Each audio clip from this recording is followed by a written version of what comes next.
Oke, sekarang kita akan mulai masuk kepada materi. Sebelumnya kita intro dulu ya.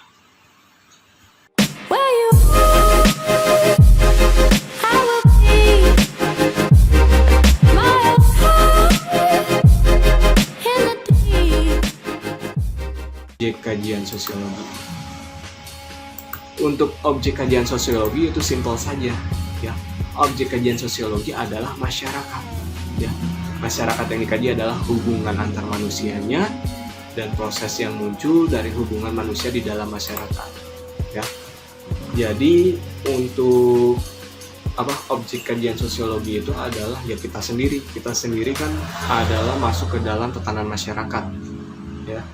Jadi apabila ditanya objek kajian sosiologi itu apa, kita harus ingat yaitu adalah masyarakat ya, karena kan sosios dan logos begitu, ilmu pengetahuan yang mempelajari tentang masyarakat. Lanjut lagi ya. Yang selanjutnya ruang lingkup kajian sosiologi.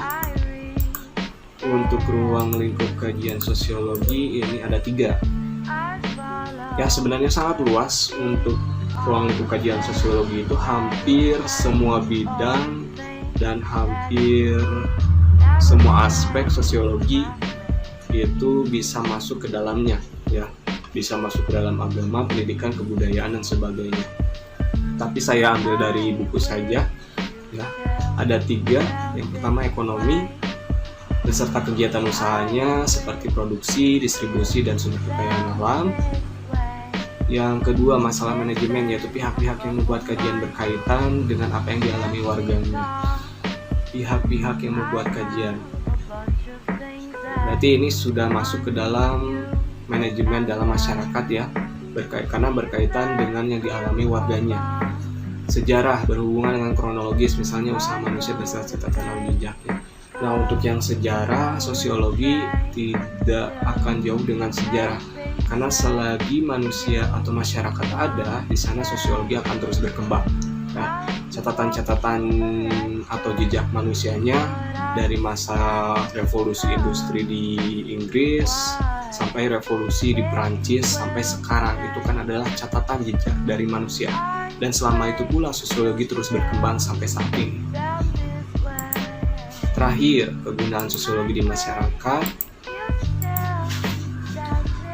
Ada berapa ya?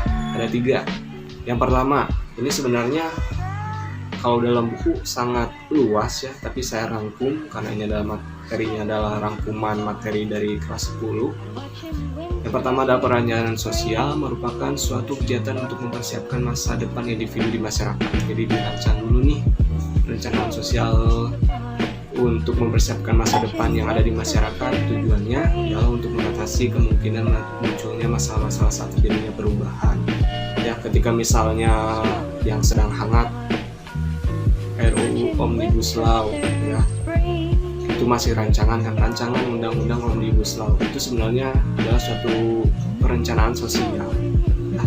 Karena untuk mempersiapkan masa depan individu di masyarakat, dan tujuannya adalah untuk mengatasi masalah-masalah saat terjadinya perubahan ya. Nah, Omnibus Law ini sebenarnya adalah untuk kedepannya menjadi lebih baik seperti itu. Nah, untuk mengatasi masalah-masalah yang sebelumnya sudah terjadi begitu. Apakah dengan Omnibus Law ini misalnya masa depan masyarakat itu akan terjamin, akan bagus atau akan seperti apa begitu. Yang kedua adalah penelitian. Dalam sosiologi, penelitian berguna untuk memberikan gambaran mengenai kehidupan masyarakat. Melalui penelitian dapat memahami kehidupan masyarakat yang satu dengan yang lainnya. Ya, dan sosiologi ini tidak akan jauh dari penelitian ya, karena objek kajian kita adalah masyarakat.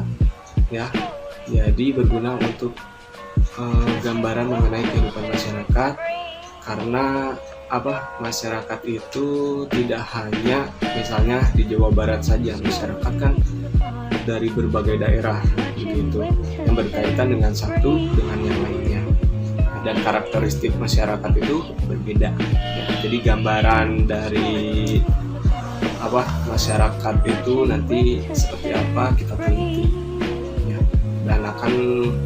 hasilnya seperti ini. Terakhir, pembangunan. Proses pembangunan bertujuan untuk meningkatkan taraf hidup masyarakat baik secara spiritual maupun material. Ya, oleh karena itu masyarakat harus aktif memecahkan masalah dan bersikap terbuka terhadap perubahan-perubahan yang terjadi di sekitarnya. Nah, untuk pembangunan ini ada tujuan untuk meningkatkan taraf hidup masyarakat baik secara spiritual maupun material. Ya, dan oleh karena itu masyarakat ini harus terbuka terhadap perubahan-perubahan sosial yang terjadi. Ya, karena namanya pembangunan berarti kita meningkatkan dari taraf hidup yang sebelumnya.